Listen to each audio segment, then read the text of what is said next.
So, how do you actually decide what really matters in life? How do you actually decide that? How do you decide whether or not the outcome of last night's baseball game actually matters in the grand scheme of reality? Right? We can turn on some house lights just a little bit so I can see people and they can see me.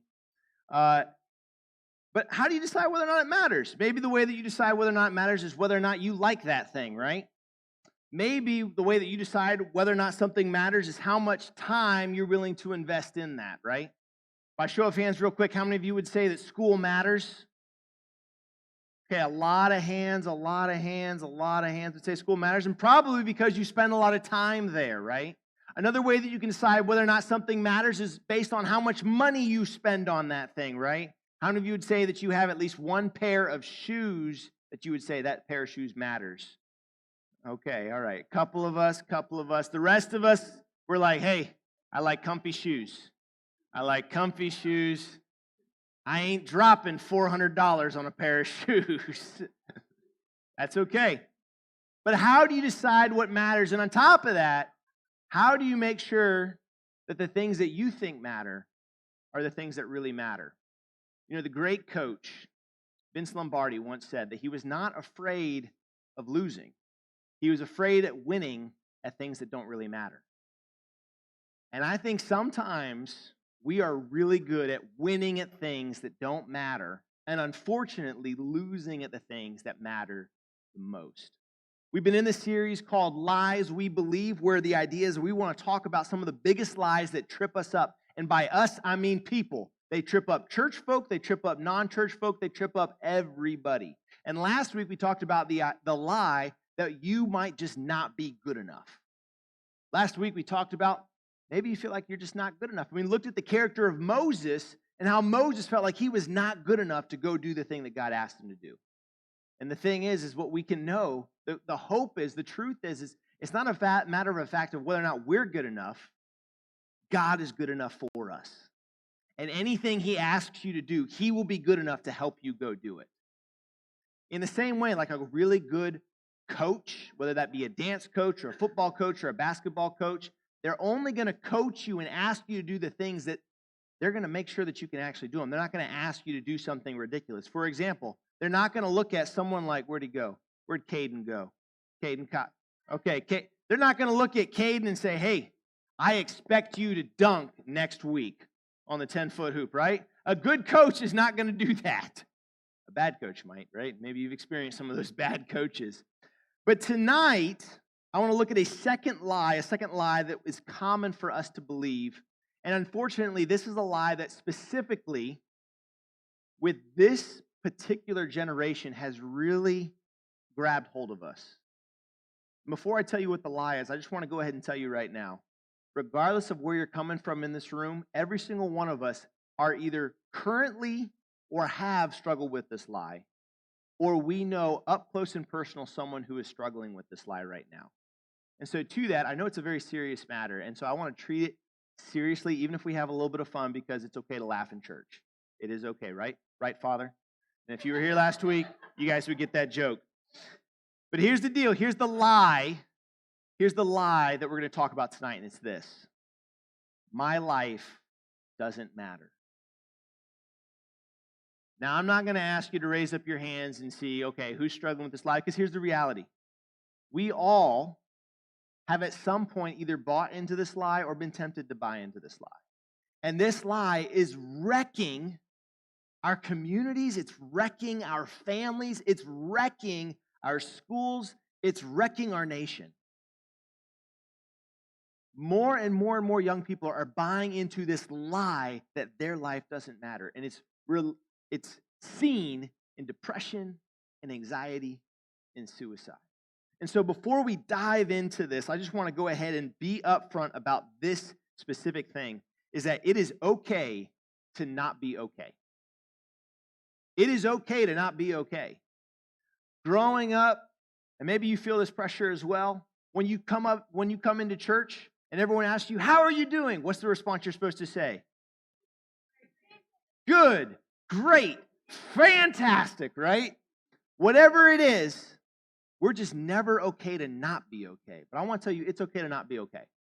It's okay to not have everything together. It's okay to feel like you're slowly just dying inside. It is okay that you feel that way. But it is not okay to not be honest about it.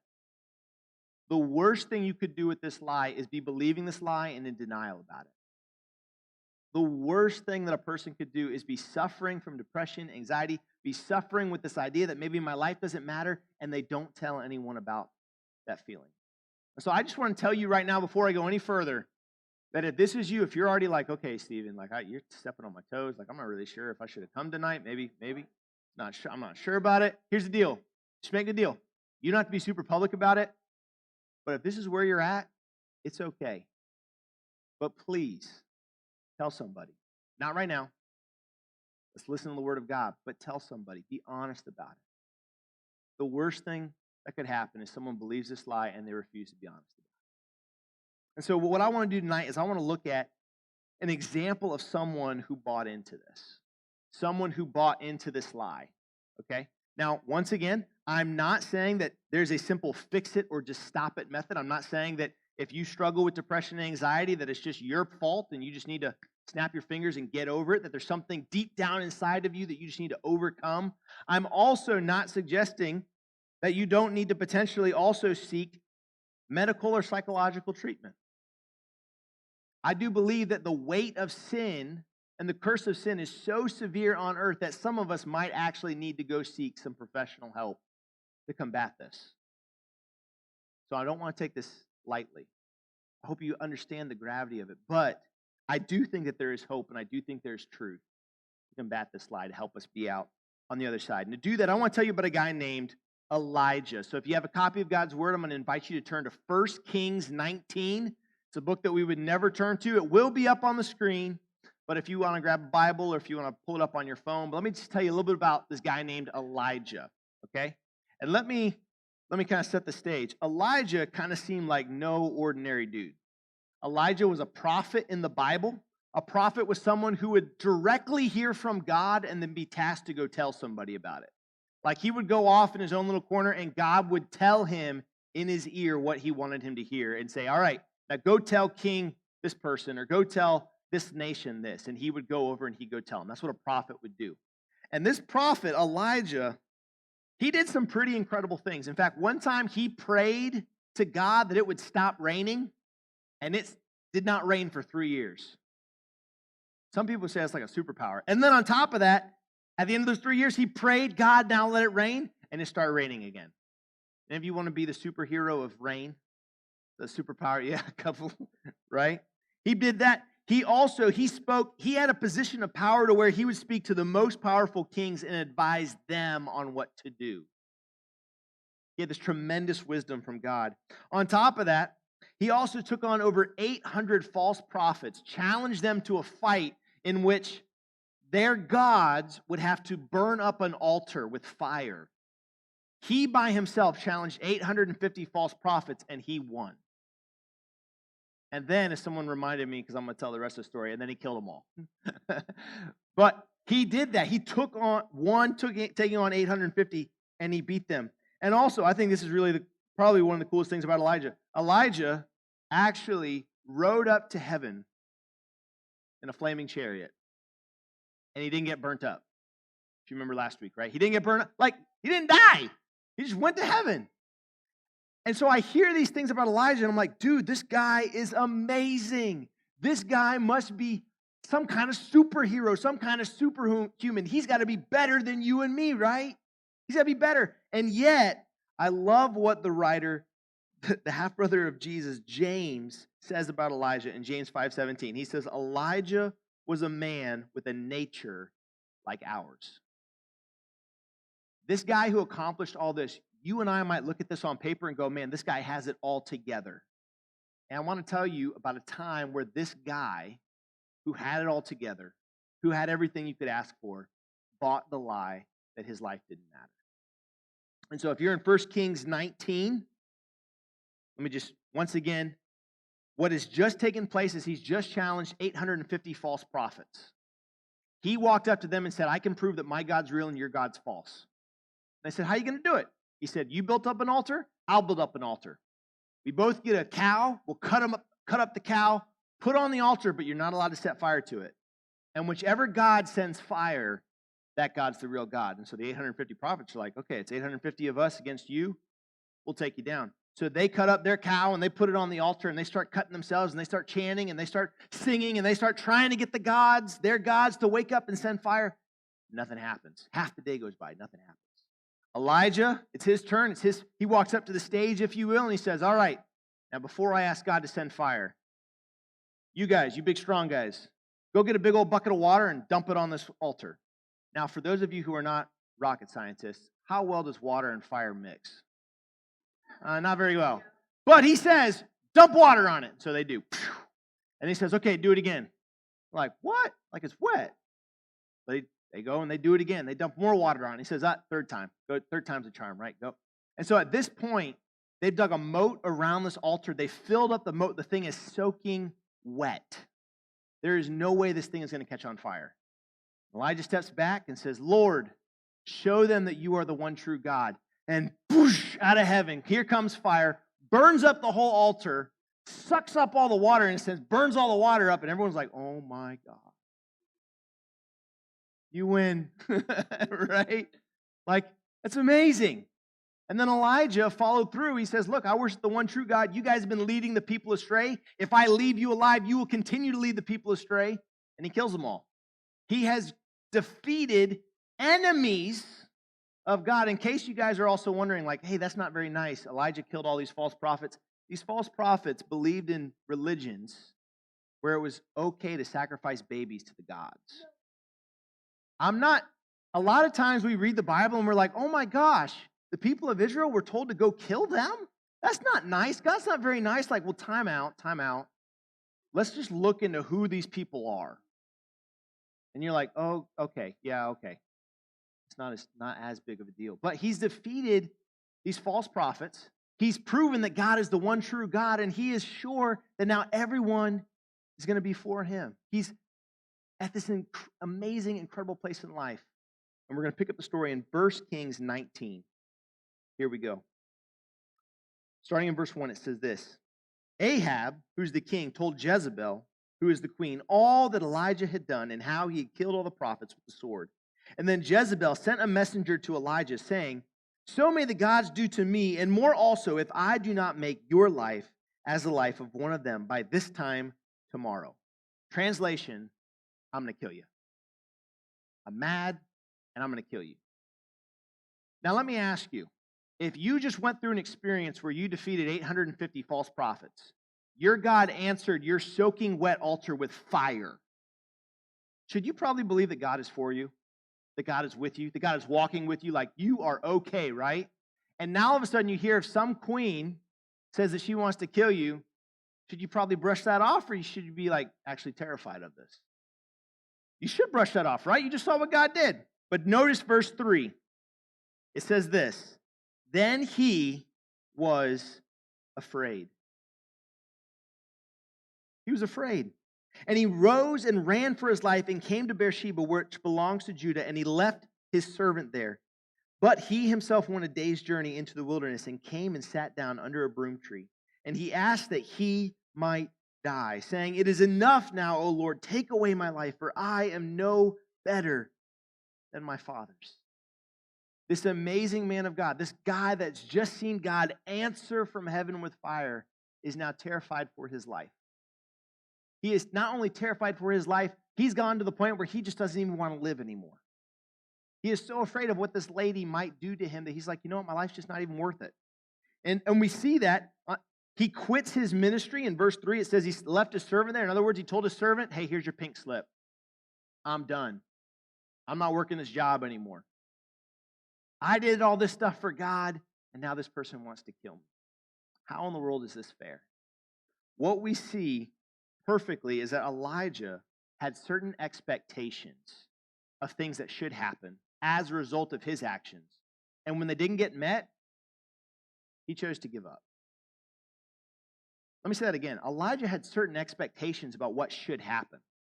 And when those things didn't happen, he decided he just wanted to give up.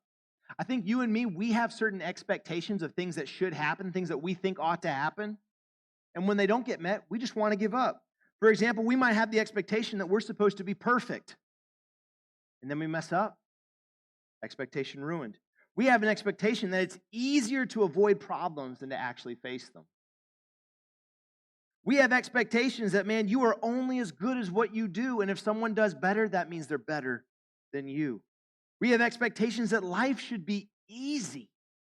Life shouldn't be difficult. Life shouldn't be filled with pain. We have expectations that life should be fair. My goodness, this is so true. We have expectations that life should be fair, and if you don't think that, if anyone in this room doesn't think that, I see that on a daily basis with my 4-year-old and my 2-year-old. If you give one of them a treat or anything, the other one automatically thinks they deserve the same thing. We believe life should be fair, but when we see things that aren't fair, our temptation is just to give up. Elijah didn't have his expectations met, and as a result, he chose despair, and he chose to give up. And he chose to say, my life doesn't matter. That was a choice on Elijah's part. We have a choice on a day-to-day basis as far as what our attitude will be like. You have a choice of what your attitude will be like to life situations. I'm not trying to tell you to just be happy-go-lucky. I'm not trying to tell you that you always have to be a glass half full kind of person. But you do have a choice as far as your attitude. How will you respond? And here we see Elijah. He's depressed. He just wants to die. He says, my life is not worth it. Pick it up in verse 5. He continues. And he lay down and slept under a broom tree. And behold, an angel touched him and said to him, arise and eat. And he looked, and behold, there was at his head a cake of bread on hot stones and a jar of water. And he ate and he drank and he lay down again. And the angel of the Lord came to him again a second time and touched him and said, arise and eat, for the journey is too great for you. And he arose and he ate and he drank and he went in the strength of that food for 40 days and 40 nights to the Horeb, the mount of God. Verse 9. There he came to a cave and he lodged in it. And behold, the word of the Lord came to him. And he said to him, what are you doing here, Elijah? He said, I have been very jealous for the Lord, the God of hosts. For the people of Israel have forsaken your covenant, thrown down your altars, and killed your prophets with the sword, and I, even I only, am left. And they seek my life to take it away. As distraught as Elijah is, I want you to notice how God responds to Elijah. Because this flies in the face of sometimes the way that we think we ought to respond. Notice that God does not try to comfort Elijah by telling him that he just needs to pray more. Notice he doesn't tell Elijah, oh, well, you know the reason this is happening is because you haven't gone to church enough. You missed church last week? Well, that's why you feel this way. He doesn't go to Elijah and say, well, did you read your Bible for as long as you played video games? Well, that's why you feel bad. None of those things, but rather notice what the angel of the Lord does. The first thing, he lets him sleep. This isn't hard. Sometimes when we're depressed, sometimes when we're distraught, sometimes when our attitude is out of whack, it might just be because we're tired. Like, can anyone relate to that? Maybe sometimes it's just because we're tired. Like, I'm just being real. We got an 11-month-old in our house. I can't remember the last time I slept 5 hours straight. It's just sometimes we're tired. Sometimes you just need to sleep. And here Elijah, he needs to sleep. Second thing, when he wakes up, what happens? Does now the angel come to him and beat him over the head? Tell him, oh, why's your attitude bad? No. He brings him a cake of bread to eat. Y'all have heard of hangry, right? Y'all ever get hangry? You get a little, I've been around you guys. You guys get a little hangry sometimes. I'm just shooting straight. We get hangry, right? And so here the angel of the Lord comes to him and says, look, you need to eat. It's actually part of the reason you don't feel very good. You aren't eating very good. I'm not trying to tell you how to eat, but I am going to tell you that if the things that you're putting inside your body are not fueling your body properly the way that God intended for you to fuel your body, you're going to feel terrible. You choose to skip breakfast and skip lunch on a regular basis, you're going to feel bad. You choose to not eat good dinner, you're going to feel bad. And so here, Elijah just needs to eat something. But this is the thing. If we miss this, we miss the most important part. This is the biggest thing. Notice that the cake doesn't just appear, but rather the angel of the Lord brings it to him. And what's interesting about that is anytime the Old Testament refers to the angel of the Lord, it is not just a reference to some angel out there. It is a reference to Jesus himself coming to Elijah to serve him, to meet him where he's at. And right there, that should be a word for us as the church. As we look at him, we look at our friends, we look at our schools, we look at our communities, we look at our families, and we see pain and we see hurt and we see depression and we see people thinking, man, I'm not sure if my life really matters. We need to go to them and be willing to serve. So the story is Elijah says, man, I'm the only one left, verse 11. And he said, go out, God speaking, go out and stand on the mount before the Lord. And behold, the Lord passed by, and a great and strong wind tore through the mountains and broke in pieces the rocks before the Lord. But the Lord was not in the wind. And after the wind, an earthquake. But the Lord was not in the earthquake. And after the earthquake, a fire. But the Lord was not in the fire. And after the fire, the sound of a low whisper. When Elijah heard it, he wrapped his face in his cloak and went out and stood at the entrance of the cave. And behold, there came to a voice that said, what are you doing here, Elijah? Again, in verse 14, Elijah responds. He says, I have been very jealous for the Lord, the God of hosts, for the people of Israel have forsaken your covenant, thrown down your altars, and killed your prophets with the sword. And I, even I, only am left. They seek my life. Notice how God comes to him. There's a fire. It says God's not in the fire. It says there was an earthquake, but God was not in the earthquake. There was a strong wind that was breaking rock. Okay. Have you guys ever been out on a boat? Hopefully, at some point. Have you ever been on a sailboat? Okay. If you've never been on a sailboat, you need to try to go on a sailboat sometimes. Now, you need to make sure that when you go on that sailboat, you go on a sailboat with someone who knows how to sail. Very key point right there. My family owned a sailboat, and the second time out that we'd ever gone out, the first time we went out, the wind was barely blowing. It was not bad at all. And the boat barely moved. We were like, hey, well, at least we're moving. This is awesome. The second time we went out, we had a lot of confidence. We had a lot of courage. We thought, man, we got this together. But the second time out, the wind was a little rougher. And by a little rougher, I mean it was like just shy of 20 knots. And we're out there, got both sails open, and we are flying to the point that we just barely turn the rudder, and all of a sudden the boat is kind of beginning to tip. And I remember sitting on that side, I'm like, Dad, we should probably do something. Water's starting to come in the boat. This is bad. This wind is terrifying. Okay, you get how bad wind can be? Like this wind is smashing up rocks. And whenever we expect God to show up in our life, maybe that's how we expect God. We expect God to just break through the clouds and speak to us. We expect God to just do this amazing, mighty thing in our life. But that's not where God is when it comes to despair and depression. Where is God?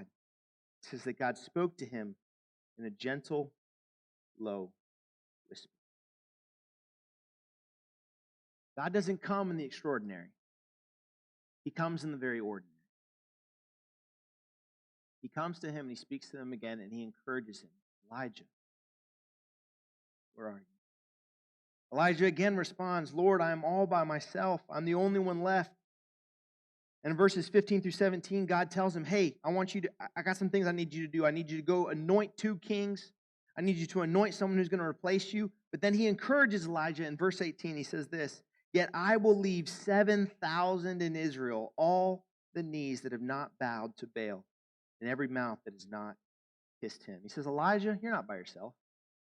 There's 7,000 other people that still worship me. As I wrap this up, how are we supposed to take the story of Elijah? What meaning does it have for us? Here's the first thing that we should see in this. Elijah had gotten to a point where his expectations had not been met. Maybe for some of us in this room, our expectations have not been met. There were things that we wanted that we didn't get, and maybe we're now in a place where we feel like, you know what, our life just doesn't even matter. Our life just doesn't count for anything. And yet, The same God that Elijah claimed he worshiped, that Father, would several years later send his son, Jesus Christ, to come be with us. In fact, his name, Emmanuel, literally means God with us. God wasn't trying to completely remove Elijah's suffering, but he was coming to be with Elijah. Maybe the thing that you need to hear tonight is that God's not going to necessarily just remove all the suffering from your life. God is not just going to automatically remove the painful, hard things that you feel are impacting you. You know what? There's mighty men of God who never had that happen. The prophet Jeremiah, he was a pastor and a prophet for over 50 years. And you know how many people ever accepted Christ under his preaching and under his pastoring? 2. In 50 years. And he wept about it. He cried about it. The Apostle Paul wrote half the New Testament. He wrote half of the New Testament of our Bible. He told God that he had a thorn that he just cried out, God, would you remove this thorn? God never did. Jesus himself in the Garden of Gethsemane said, Lord, if there is a way that we can do this, that we can redeem people without me having to go to the cross, without me having to die, can we do it that way? He asked for it to be removed. God might not be removing the thing that hurts you, but he is coming to be with you. God promises that he will be with us. And the biggest way that he's reminded us of that is not only through his son, Jesus Christ, but he's also done it through his people, the church. And so as the band comes back up and I wrap up, I want to leave you with a couple of thoughts. Here's the first thought, and they'll be up on the screen. Your life is incredibly valuable. Your life is incredibly valuable. You're not alone. You're not by yourself. Elijah felt alone, but really there were 7,000 other people. Elijah just wasn't talking to them.